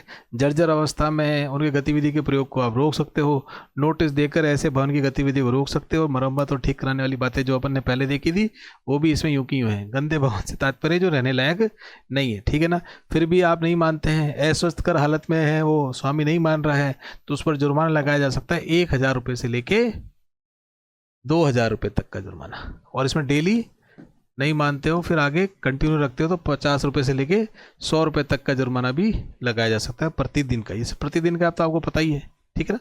नगर पालिका ऐसे भवन को गिरा भी सकता है, बेच भी सकता है, मलबे आदि जो निकलेगा उसको बेच सकता है, ठीक है।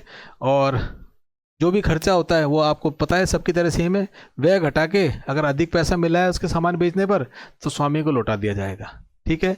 और इसके अंतर्गत ध्यान रखना, 6 माह तक स्वामी नहीं आता है वो पैसा लेने अपना, अधिक जो अधिशेष पैसा है, ठीक है, तो भी पैसा वो क्या हो जाएगा, निधि में चल जाएगा, ठीक है। 6 माह में उसको आवेदन करना पड़ेगा, लेकिन इसके लिए ध्यान रखना छुड़वाने फुड़वाने के लिए भी। नहाने के स्थान 261 नगर पालिका ने कपड़े धोने, नहाने, साफ सफाई करने इत्यादि के लिए जलाशय में सब जगह स्थान निर्धारित कर रखे होते हैं, उसी के बारे में बता रखा है। कलुषित जल 262। कलुषित जल क्या कह रहा है? बड़ी सरल सी बात है, जलाशय को आप दूषित करते हो, कोई गंदगी उसमें प्रवाहित करते हो, तो आप पे जुर्माना लग जाएगा कितना? 1000 रुपये से लेके 2000 रुपये तक का। 263 क्या कहता है? कुओं आदि से पैदा होने वाले न्यूसेंस, ठीक है ना। अब जैसे कई बार क्या होते हैं, वो कुएं हैं, पानी नहीं है, बीच में आ रहे हैं और वहाँ पर एक्सीडेंट की संभावना हो रही है, आसपास बिल्डिंग बन गई है, इस प्रकार का कोई न्यूसेंस पैदा होता है, तो नोटिस जारी करके ऐसे जल स्रोत को बंद कर सकते हैं। एग्जामिनर दे सकता है आपको इस प्रकार का क्वेश्चन कि ऐसे जल स्रोत को आप बंद नहीं कर सकते। नहीं है, हम नोटिस देके ऐसे जल स्रोत को बंद कर सकते हैं और उसको फिलअप भी करा सकते हैं, दोनों काम कर सकते हैं। 264 कतिपय प्रकार की खेती का नियमन। कुछ प्रकार की खेती है जिनके नियमन के बारे में ये बात करता है। क्लियर? जैसे कई बार कुछ खेती होती है, उनसे कोई बीमारी फैलने की संभावना होती है, उसमें कोई ऐसे कोई बिट्स लग गए तो वो अन्य जगह फैल सकते हैं। तो उसमें जो आपका मुख्य चिकित्सा, स्थानीय जो चिकित्सा अधिकारी है, मुख्य स्वास्थ्य चिकित्सा अधिकारी है, वो क्या करता है, बोल सकता है कि साहब इसको नियमित करो, हटाओ उसको, है ना। और ऐसे प्रतिबंध लगाने से पहले आपको राज्य सरकार की अनुमति लेनी पड़ेगी। क्लियर? ध्यान है आपको? अच्छा, अब इसमें एक इम्पॉर्टेंट बात और है। अब आपकी खेती तो खराब हो गई, तो आपको क्या मुआवजा वगैरह मिलता है क्या? नहीं, क्षति आपको नहीं मिलती उसमें भी, लेकिन एक टर्म है, लेकिन आप उस प्रकार की खेती 5 वर्षों से कर रहे हैं वहीं पर, तो आपको फिर मुआवजा मिलेगा, तो आपको क्षतिपूर्ति मिलेगी। ये बात ध्यान रखना। 265 दुर्गंधपूर्ण खाद आदि का उपयोग में लाना, इसको भी रोक सकती है। देखो बड़े सरल हैं ये जितने भी हैं, है ना। दुर्गंधपूर्ण खाद आदि का प्रयोग करते हो तो ध्यान रखना बस 1000 से 2000 रुपये तक का जुर्माना लग जाएगा। 266 ये भी याद कर लेना, ठीक सा लगता है सेक्शन मुझे ये। कोई शोभकारी खेल खेलना, ठीक है। आपको ऐसा खेल खेल रहे हो जैसे कई बार होता है मोटरसाइकिल गली में दौड़ा रहे हो ज़बरदस्ती, एक पतंग वगैरह अभी दे रखा है इसमें, पतंग है, अग्नि वो गुब्बारे हैं, है ना, अग्नि वाले इस प्रकार के, पानी वाले हैं, कोई खेल गुब्बारों से, इनसे यदि पड़ोसियों को और आसपास के लोगों को असुविधा होती तो ऐसे खेल खेलने पर आप रोक लगा सकते हो। क्लियर है। और जैसे वो चाइनीज़ मांझा वगैरह भी होता है, उस पर भी रोक लगा सकते हो। फिर भी यदि आप अवमानना करते हो, इसमें जुर्माना कम है लेकिन 100 से 500 रुपये। और पतंगबाजी में तो आप देखते हो हर बार 2-4 आदमी की मृत्यु हो जाती है गिरने से। अन्य न्यूसेंसों का प्रतिशत 267 में, बाकी सब डाल दिए, जो इनमें नहीं है वो सारे न्यूसेंस डाल दिए। इस प्रकार का न्यूसेंस आप करते हो, अन्य न्यूसेंस, तो 1000 रुपये से लेके 2000 रुपये तक का जुर्माना जुर्माना है इसमें, बस पड़े जाओ। धुएं को खपा देना 268, यार 267 में कुछ पॉइंट लिखे थे,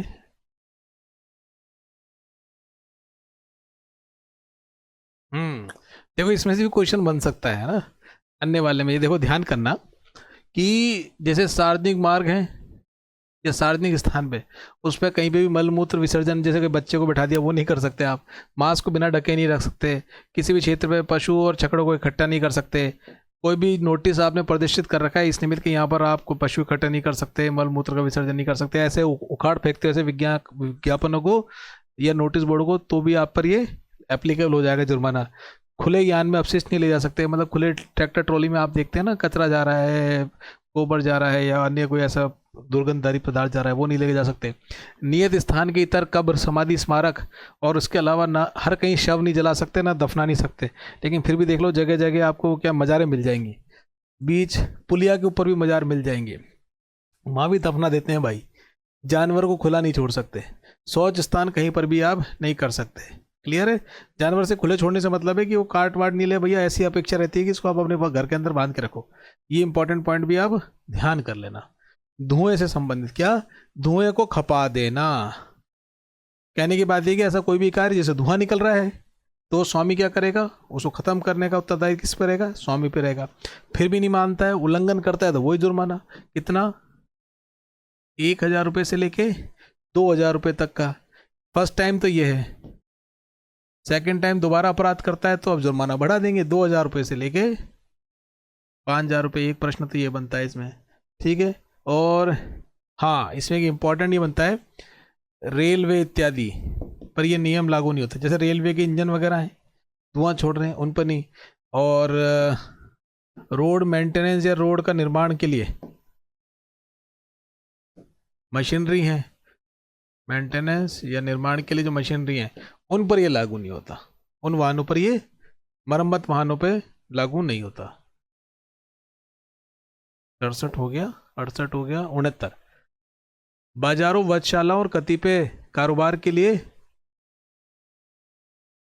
अनुज्ञप्ति लेना, लाइसेंस लेना। आपको मालूम है जितने भी स्लॉटर हाउस हैं उनके लिए आपको लाइसेंस लेना पड़ेगा बाकायदा, ठीक है ना। बिना अनुमति के ये काम आप नहीं कर सकते। क्लियर। और ऐसी जो भी गतिविधियां हैं एक पर्टिकुलर स्थान पर ही होंगी। अगर आप नहीं करते हैं तो फिर जुर्माना कितना, 1000 रुपये से लेके 2000 रुपये तक का, और डेली 50 से 100 रुपये का जुर्माना। क्लियर। और अगर आप नहीं मानते हैं, कर रहे हैं, तो आपका लाइसेंस कैंसिल किया जा सकता है। इसके विरुद्ध आप जिला कलेक्टर को अपील करेंगे, ध्यान रखना। कितने दिन में, 30 डेज में। 30 डेज में अपील किसको, जिला कलेक्टर साहब को। जिला कलेक्टर साहब को इसकी आप अपील कर सकते हो, ये इंपॉर्टेंट है ना, 30 दिन के अंतर्गत। 270 बाजारों और वधशालाओं को खोला जाना, बंद किया जाना तथा किराए पे देना। अब देखो वधशालाओं से रिलेटेड आ गया ना, इन सब के चंक बने हुए 3-3, 4-4 के, उस हिसाब से इनको याद कर लेना। कुल मिला के बात ये कि नगर पालिका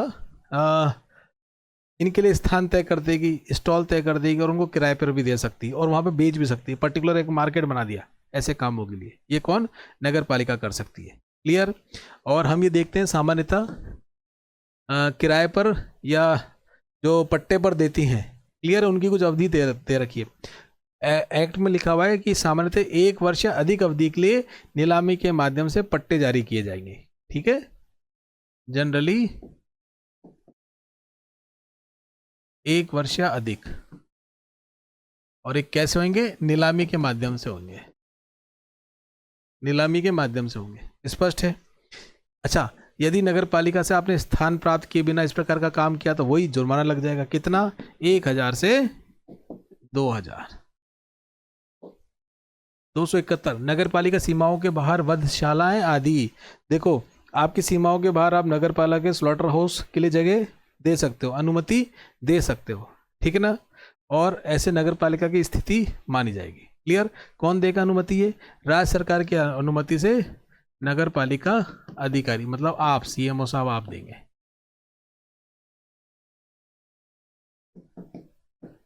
राज्य सरकार की अनुमति से आप इसकी अनुमति दे सकते हैं।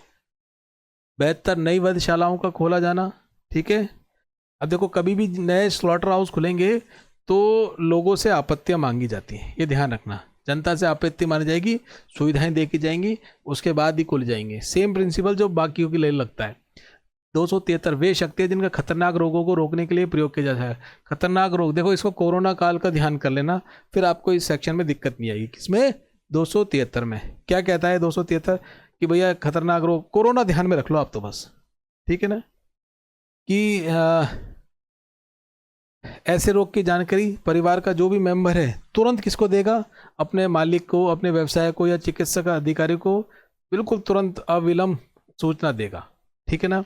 और इसे ऐसे खतरनाक रोगों को रोकने के लिए नगर पालिका जो भी उचित कदम उठाने वो सारे के सारे उठाएगा। क्लियर है? और इस प्रकार का कोई इन्फेक्टेड पर्सन है उसको अलग रखेंगे। ये आप जो भी कोरोना काल में स्टेप सरकार ने लिए थे ना, वो सब आ जाएंगे। ठीक है ना अपने मित्र? और भवन मालिक के बारे में बात रख रखी है कि भवन मालिक अपनी लागत पर भवनों को साफ रखेगा। होटल हैं, धर्मशाला हैं, वहाँ पर यदि कोई इन्फेक्टेड व्यक्ति रुक जाता है, ठीक है, तो उसको डिसइंफेक्ट कराने के लिए इनको आप पाबंद करा सकते हो। और वहाँ पर लोगों को, होटल में और वहाँ के धर्मशालाओं को, उनको जाने के लिए लोगों को मना कर सकते हो, वहाँ नहीं जाना। वहाँ आप बोर्ड लगा सकते हो कि यहाँ पर आपका अभी जाना मना है। क्लियर है? कोई गंदी झोंपड़ियाँ हैं, शेड हैं, वहाँ पर संक्रमित व्यक्ति हैं, ठीक है, तो या संक्रमित हो गए हैं वो एरिया, तो आपको मजिस्ट्रेट की अनुमति से उसको नष्ट कर सकते हो। ये ध्यान रखना, ये आप ध्यान रखना। गंदी झोंपड़ी, क्या? गंदी झोंपड़ी या कोई शेड, ये इन्फेक्टेड हो गए हैं तो मजिस्ट्रेट की पूर्वानुमति से आप इसको क्या कर सकते हो?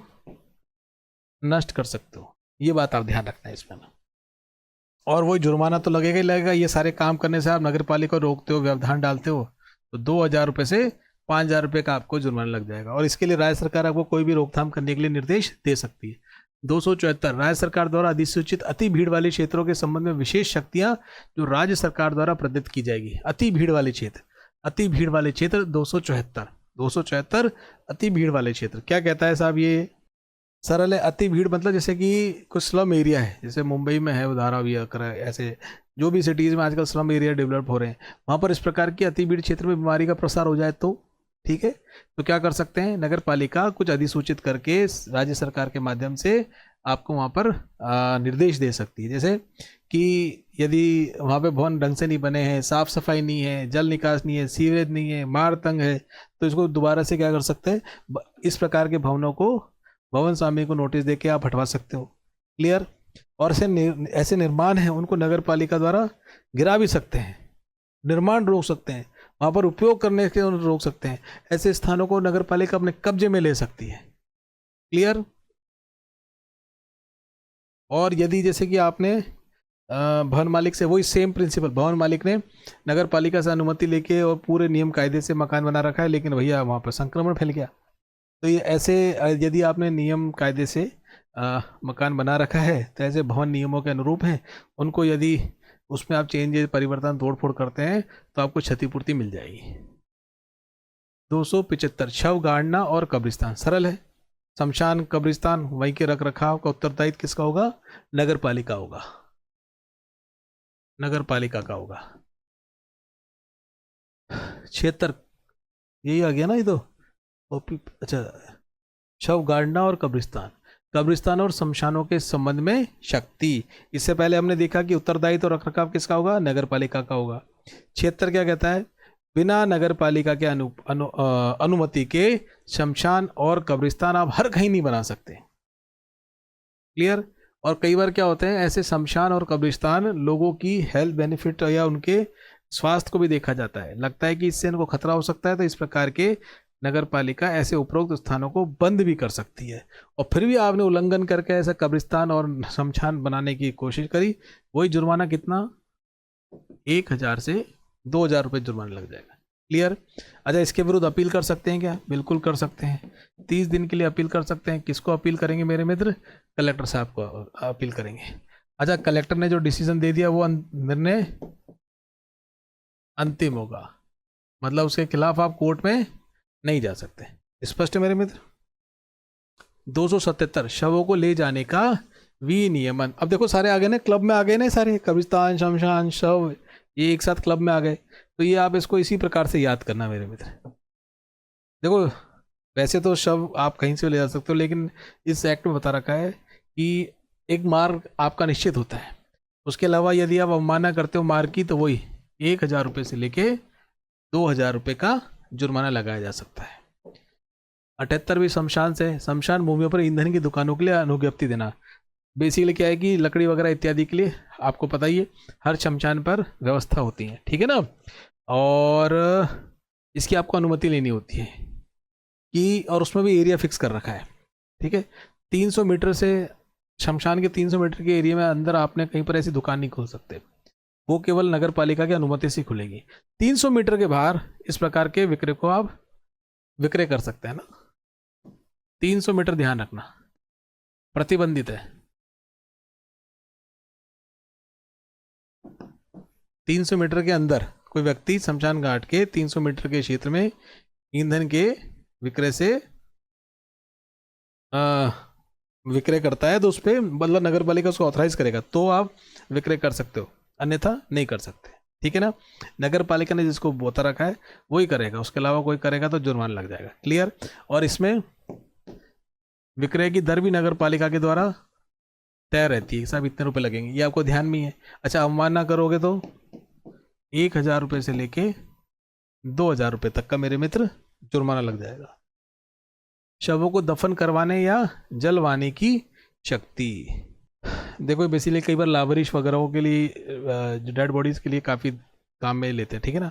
इसमें 24 घंटे दे रखेंगे, 24 घंटे के अंदर अंदर आपको क्या करना है, जलाना है या दफनाना है। अब ये आपको ध्यान में होगा, जलाना दफनाने के लिए उसका आइडेंटिफिकेशन कर लेते हैं कि कौन सा शव है, ठीक है। और जो मालूम पड़ जाता है तो जो भी धार्मिक रीति है, जो भी जिस भी मत संप्रदाय के उसके अनुसार आप इसका शव की जो भी क्रिया है वो करते हैं। क्लियर। और यदि आपको, जैसे कि आपने नगर पालिका ने किसी को ये शव को दफन किया या जलवाया, फिर बाद में आपको मृत व्यक्ति का कोई उसके संबंध में, हाँ भाई कोई आ जाता है कि साहब ये हमारा व्यक्ति था, क्लियर, तो आप उस मृत व्यक्ति की संपत्ति से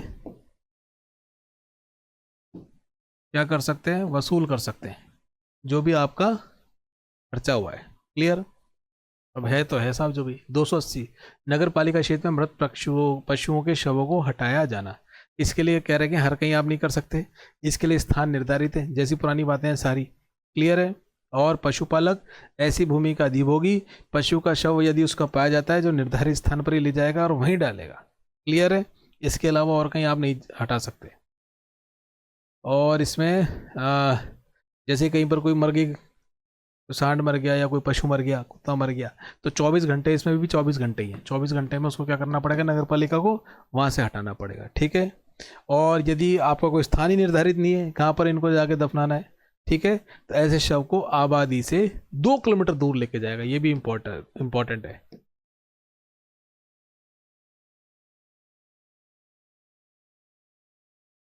आबादी से 2 किलोमीटर दूर ले जाके आपको क्या करना पड़ेगा, उसका डिस्पोजल करना पड़ेगा। क्लियर। अच्छा, इस संबंध में नगर पालिका क्या फीस वसूल सकती है क्या? बिल्कुल फीस वसूल सकती है, वसूल सकती है, कैन भी है ना, सकती है, ये ध्यान रखना। और वही जुर्माना कितना, 1,000 से 2,000 रुपये। नहीं मानते हो और कहीं भी जाके उसको आपने डिस्पोज कर दिया तो कितना जुर्माना, 1,000 से 2,000 रुपये। 81, कतिपय विकारों से पीड़ित व्यक्तियों द्वारा किए गए कार्यों के लिए शास्ति। कोई संक्रमित व्यक्ति है उसके लिए बोल रहा है। हाँ, संक्रमित व्यक्ति कोई ऐसा कोई कार्य कर रहा है खाद्य पदार्थों का, कोई वो दवाइयाँ तैयार कर रहा है, संक्रमित है और वो, ठीक है, और कपड़े धोने का कार्य कर रहा है, छूने संबंधी इत्यादि कार्य कर रहा है, वही कोरोना वाली बात कि संक्रमित व्यक्ति ऐसे कोई भी काम कर रहा है तो नगर पालिका उसको एक तो रोक सकती है, और फिर भी नहीं मानता तो उल्लंघनकर्ता पर 1,000 से 2,000 रुपये का जुर्माना लगा सकती है। 82, कतिपय व्यवसायों का विनियमन। अब देखो ये कतिपय व्यवसाय ना, आपने वैसे पढ़ ही रखा होगा, बस आपके लिए आपको ध्यान ही है। कोई भी पशुओं से संबंधित उनके ये स्लॉटर मतलब मांस वास काटने वाले जो होते हैं अवशेष शरीर के अंगों का, उनका व्यवसाय करते हैं। मछली इत्यादि के जो बाजार हैं, साबुन वाबुन बनाते हैं, रंगाई के काम करते हैं, हाँ, मिट्टी वट्टी बर्तन बनाने के काम हैं, ज्वलनशील पदार्थों का जो जैसे पटाखे वटाखे इकट्ठे करते हैं, कहीं पर वो सोलरी हाउस होता है ना, अनाज का संग्रहण करते हैं, इस प्रकार के व्यवसाय हैं, उनके लिए विनियमन कौन कर सकता है, नगर पालिका कर सकती है। ऐसा कोई भी व्यवसाय जिससे धुआं आती है, गंदी बदबू आती है, क्लियर, तो नगर पालिका का ऐसे स्थानों पर उनको लगता है तो ऐसे व्यवसायों को बंद करने के लिए निर्देश दे सकती है। स्पष्ट है? अच्छा, अब इसमें एक इंपॉर्टेंट बात का ध्यान रखना,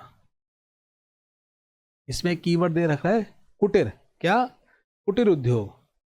अब देखो इनमें कोई कुटीर उद्योग चल रहा है, जैसे कि अपना ये मिट्टी के बर्तन बनाने वाले हैं भैया, कुटीर उद्योग के रूप में इसको चला रहे हैं, ठीक है। तो ऐसे लोग जो इनसे अपनी आजीविका चला रहे हैं उन्हें आप बंद नहीं कर सकते, उन्हें आप बंद नहीं कर सकते। अच्छा, बाकी उल्लंघनकर्ता वालों पे वही 1,000 से 2,000 रुपये का आप पे क्या लग जाएगा मित्र, जुर्माना लग जाएगा। सही है क्या? नहीं भैया, हर जगह 1,000 से 2,000 नहीं लगेगा, ये भी मैं फ्लो में लिख गया था। इसमें मेरे मित्र 2,000 से 5,000 रुपये का जुर्माना, 2,000 से 5,000 रुपये का जुर्माना। अच्छा, उल्लंघनकर्ता डेली है तो नहीं माना तो 100 रुपये डेली। अब ले आते हैं 1,000 से 2,000 रुपये वाला जुर्माना। वो क्या कहता है, देखो नगर पालिका क्या करती है, इनके लाइसेंस देती है, ठीक है। लाइसेंस के अतिरिक्त या उल्लंघन करके व्यवसाय करने वाले पर जुर्माना लगेगा। कितना लगेगा? 1,000 से 2,000 रुपये तक का जुर्माना लगेगा। कितना? 1,000 से 2,000 रुपये तक का जुर्माना। मतलब लाइसेंस है, आपको क्षेत्र बता रखा है, काम बता रखा है, उसके तरह आप यदि काम करते हो तो वो उल्लंघन के लिए 1,000 से 2,000 रुपये आप पे क्या लग जाएगा, जुर्माना लगाया जाएगा, ठीक है मित्र। और नहीं मानते हो तो 500 रुपये डेली। ये किसके लिए? लाइसेंस वालों के लिए जुर्माना। किसके लिए मेरे मित्र? लाइसेंस वालों के लिए। स्पष्ट है? अच्छा, इसके खिलाफ अपील हो सकती है क्या? बिल्कुल। पीड़ित व्यक्ति जा सकता है कितने दिन में? बिल्कुल सही, 30 दिन में। किसके पास जाएगा? कलेक्टर के पास जाएगा। किसके पास जाएगा मेरे मित्र? कलेक्टर के पास जाएगा। 83, मजदूरों को बुलाने या उनकी छुट्टी करने के लिए सायरन का उपयोग। देखो अब तो सायरन वैसे सुनाई नहीं देते, पहले सुनाई देते थे, इसलिए ये नियम बना रखा है ये, ठीक है ना। बिना नगर पालिका के अनुमति के आप ये सायरन नहीं बजा सकते, क्लियर। और आपने अनुमति दे दी किसी को सायरन बजाने की तो इसमें एक पॉइंट दे रखा है कि आप तुरंत उसको फिर वापस नहीं कर सकते, 1 माह का नोटिस देंगे। 1 माह के नोटिस देकर आप उसको वापस ले सकते हैं कि आप सायरन बजाने की अनुमति वापस ले ली। फिर भी नहीं मानते तो 2,000 से 5,000 रुपये का आप पे जुर्माना लग जाएगा। 284, व्यष्टि को संबंधित नोटिसों आदि की तामील। व्यष्टि मतलब व्यक्ति, ठीक है ना। एक्चुअली देखो, व्यष्टि व्यक्ति से यहाँ तात्पर्य है कि जो इंस्टीट्यूशन होते हैं ना, उनको भी एज ए व्यष्टि व्यक्ति इनकॉर्पोरेटेड माना जाता है। कंपनी बना ली आपने, कोई प्रोप्राइटरशिप फर्म है, तो उसको भी वो मान के चलते हैं कि वो एक व्यक्ति है। व्यक्ति में अंतर दोनों आ जाएंगे, क्लियर। अब इसमें क्या है कि जैसे उस इंस्टीट्यूशन को या उस व्यक्ति को जिसके लिए नोटिस भेजा गया है, वो नोटिस वह नगर पालिका उसको देगा। अगर वो व्यक्ति उस घर में नहीं है तो उसको नौकर को देगा, या घर में जो भी बड़े परिवार के लोग हैं उनको नोटिस दिया जा सकता है। बस इतनी सी बात है। इसमें एक अच्छी सी बात ये भी आती है कि कहीं बाहर रहे तो आप उसको रजिस्टर्ड डाक से भी नोटिस भेज सकते हैं। नोटिस लेने से मना कर देता है तो नोटिस चिपका भी सकते हैं। देखो ये आपको ध्यान में होगा, जैसे मैं सामान्य बात आपके साथ केवल डिस्कस कर रहा हूँ, ठीक है। और नोटिस अगर देना संभव नहीं है तो ठीक है, तो फिर अखबार में सार्वजनिक नोटिस निकाल सकता है। क्लियर? या नगर पालिका में कार्यालय में एक जगह होती है, वहां पर नोटिस भी लगा सकता है। स्पष्ट है? 285 व्यष्टि नोटिस की अवज्ञा। अच्छा, नहीं ले रहे आप, अवज्ञा करने पर नोटिस में जो भी वांछित कार्य है वो नगर पालिका कर देगी। उसमें लिखा रहता है बाकायदा कि आप नहीं लेंगे, आपके नोटिस के अकॉर्डिंग जो व्यय है आप नहीं आप देते हैं, तो इस प्रकार की अवज्ञा करते हैं तो उल्लंघन करता है, कितना जुर्माना लग जाएगा। अब इसमें एक ही लिखा हुआ है, कितना? 2,000 रुपये तक। कितना? 2,000 रुपये तक, और डेली 50 रुपये डेली।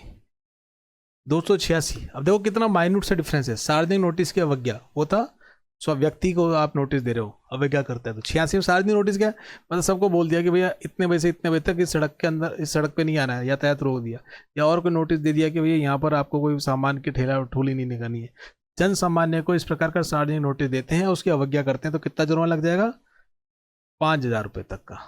कितना? 5,000 रुपये तक। और वही डेली का 50 रुपये से लेके 100 रुपये तक का डेली का जुर्माना आप पे लग जाए। 87 स्वामी तथा अधिभोगी द्वारा व्यतिक्रम करने पर, डिफॉल्ट करने पर नगर पालिका किसी कार्य को निष्पादित कर सकेगी और उसका व्यय वसूल करेगी। कहने की बात यह कि अगर वो डिफॉल्टर है और फिर वो नगर पालिका ने वो कार्य संपादित किया तो नगर पालिका का जो भी कॉस्ट लगा उसका 10% जोड़ के वो इससे व्यय वसूल करेगी। सिंपल बात है, सिंपल बात है मेरे मित्र, ठीक है। अच्छा, और इसमें एक इंपॉर्टेंट पॉइंट ये है कि न्यूनतम वसूली कितनी होनी चाहिए? 1,000 रुपये होनी चाहिए। न्यूनतम वसूली कितनी होनी चाहिए मेरे मित्र? 1,000 रुपये की न्यूनतम वसूली होनी चाहिए। क्लियर है? अच्छा, और इसमें देखो ध्यान रखो, नगर पालिका जैसे कोई बिल्डिंग है, हाँ, इन्होंने कोई लाइन डाली तो वो उस बिल्डिंग के साथ में आपस में एसोसिएशन कर लेते हैं और जल के संबंधित कोई कनेक्शन या निकासी इसका समझौता करके यदि वो काम करता है तो इस संबंध में नगर पालिका उनसे पैसा ले सकता है। ठीक है। अच्छा, इसमें अगर वो भुगतान नहीं करता है पैसे का तो 15% की दर से जो राशि उसमें ब्याज भी लग जाएगा। ये तो कॉस्ट की बात थी 10%, ठीक है। ये जो पैसा है उसमें 15% ब्याज ले लेगा, इस पर जोड़ के फिर भुगतान के लिए बिल थमा दिया जाएगा। क्लियर है? अच्छा, ऐसे में ध्यान रखना, अब काम किया स्वामी द्वारा भुगतान ना करने पर इस प्रकार की जो वसूली है उस पे, जैसे कोई भवन में किराएदार है तो उससे भी ले सकते हैं, कोई अधिभोगी है उससे भी ले सकते हैं। अच्छा, जो किराएदार है वो क्या करेगा, फिर जो किराया देगा उसमें से पैसा काट लेगा। इसकी वसूली मालिक से वो करने के लिए अधिकृत है।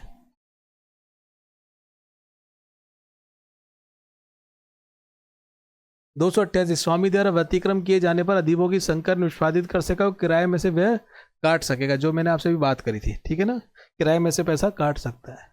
89 कार्रवाई यदि कोई अधिभोगी अधिनियम के निष्पादन का विरोध करता है, मतलब ठीक है, ये आपने कार्रवाई करी और जो भी अधिभोगी है वो इसका विरोध करता है तो क्या किया जाएगा, मजिस्ट्रेट द्वारा स्वामी से या अधिभोगी से वसूली का आदेश दिया जा सकता है। कौन देगा ये आदेश? फिर ये मजिस्ट्रेट से आदेश दिलाया जा सकता है। स्पष्ट है? और आदेश देने के बाद भी 8 दिन तक यदि आपने भुगतान नहीं किया तो फिर, अब देखो ध्यान रखो, डेली 1,000 से कितना 2,000 रुपये तक का जुर्माना लग जाएगा। ये डेली वाला है, ध्यान रखना। 50-100 रुपया जो अपन देखते थे, इसमें कितना है 1,000 से 2,000 रुपये तक का। क्लियर है? और इसमें लिखा हुआ है कोई अन्य जुर्माने इसमें नहीं लगेंगे, फिर इनके ऊपर अन्य जुर्माने नहीं लगेंगे। 289 290 क्या कहता है? नगर पालिका द्वारा नियोजित व्यक्तियों के काम में बाधा डालने की शास्ति। जो भी नगर पालिका के कर्मचारी काम कर रहे हैं, ठीक है, काम नहीं करने दे रहे, परेशान कर रहे हो, मारा पीटी कर रहे हो, तो आप पे भी क्या लग जाएगा, जुर्माना लग जाएगा। कितना? 2,000 से 5,000 रुपये तक का जुर्माना, ठीक है। और दोषी व्यक्ति को पुलिस अधिकारी गिरफ्तार कर सकती है। पुलिस क्या कर लेगी मेरे मित्र? गिरफ्तार कर सकती है। ये हो गया हमारा 290। 291 अधिनियम नियमों और उप विधियों को भंग के लिए जो पेनल्टी जो अन्यथा उपबंधित है। अब कहीं पर भी इस बारे में कहीं नहीं है, लेकिन फिर भी इस विधि को आप कहीं उल्लंघन करते हो, ठीक है ना, इस विधि का उल्लंघन करते हो तो इसमें और सजा का कोई प्रावधान नहीं है, तो उसमें फिर जुर्माने का प्रावधान है क्या, 2,000 रुपये से लेके 5,000, मतलब कहीं भी जो विषय है इस प्रकार का नहीं आता है तो अधिनियमों, नियमों और उप विधियों को भंग करने के लिए आप फिर शास्ति लगा सकते हो, ठीक है, जिसके बारे में कहीं पर भी आपने प्रोविजन नहीं किया, 2,000 रुपये से लेके 5,000 रुपये तक का जुर्माना लगा सकते हो। 92, अधिनियम के प्रयोजन के लिए प्रवेश।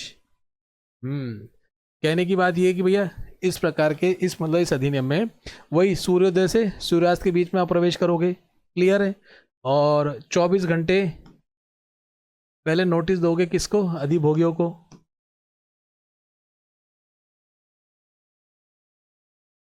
24 घंटे पहले इसको नोटिस दोगे, ठीक है, और इस प्रकार के नोटिस में वहाँ की सोशल और वहाँ की जो धार्मिक प्रथाएं उनको भी ध्यान में रखेंगे, ये इंपॉर्टेंट बात ध्यान रखना आप।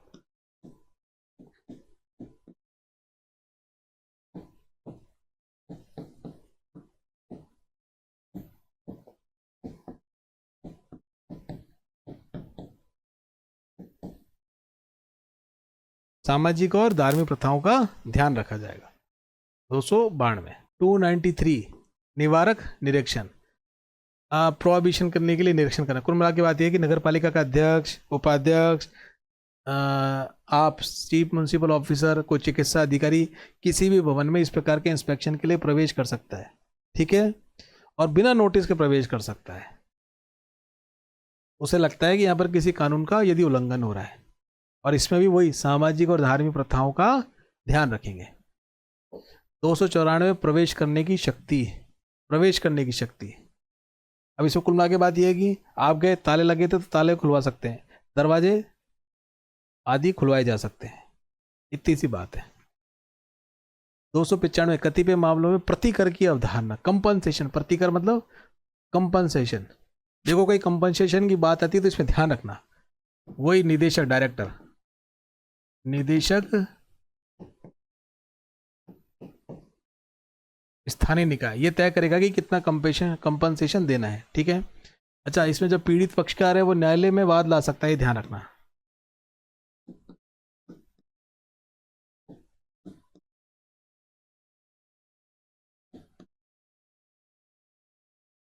पीड़ित पक्षकार न्यायालय में वाद ला सकता है।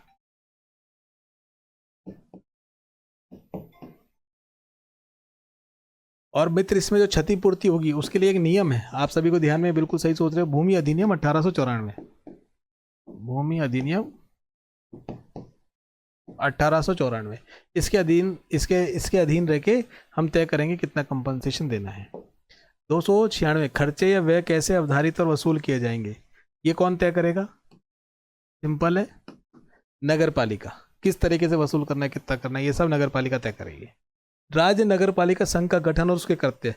कुल मिला के बात यह है कि जैसे भैया एसोसिएशन बनती है, इतनी सारी नगर पालिकाएं, 250 नगर पालिका लगभग हो गई अपने, तो क्या करना है, तो ये आपस में एक एसोसिएशन बना देते हैं, हर किसी से बातचीत पूछने की जरूरत है, वो एसोसिएशन अपनी सारी बातें रख देंगे। इसमें बड़ी सिंपल सी बात है, उनके जो कलेक्टिव हित हैं उसके लिए वो अपनी बात कर सकती हैं, इस संबंध में वो अपनी सूचना का प्रसार कर सकती हैं, ठीक है, कैसे सुधार करना है हमारे एडमिनिस्ट्रेशन में उसके लिए परामर्श और सुझाव दे सकती हैं, क्लियर है।